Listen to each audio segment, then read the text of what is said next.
Un dos grupos máis críticos co equipo de goberno respecto ao regulamento do Servizo de Atención Temperá, que foi levado onte a pleno para a súa aprobación inicial, foi o Partido Socialista.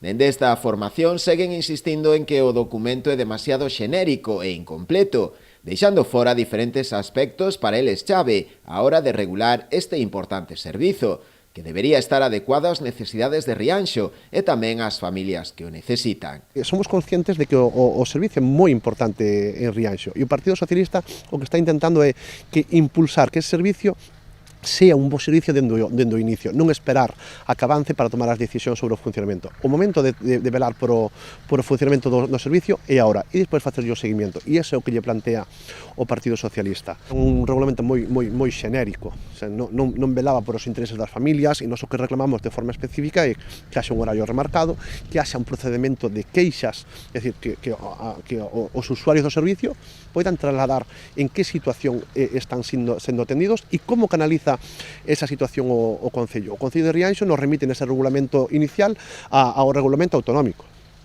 Vamos, o Concello de Rianxo ten que saber e decirlle á veciñanza como se regula esa situación. O voceiro socialista tamén critica a falla de transparencia por parte do Executivo con este asunto. O Partido Socialista o 4 de outubro lle solicita por email ao alcalde de Rianxo unha copia, un borrador.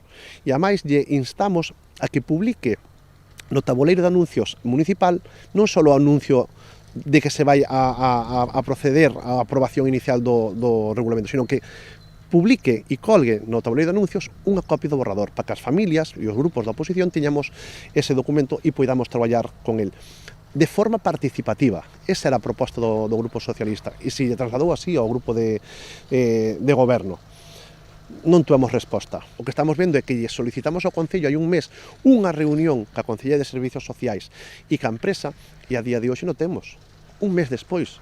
Entón, o que nos invita a este tipo de situacións é que ou solicitamos comisións mixtas para participar e poder traballar cas familias de forma directa en base a un servicio, ou se non vemos que non temos información.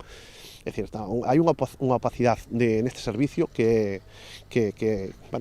nos fai dubidar realmente sobre como se está levando a cabo por parte do Concello.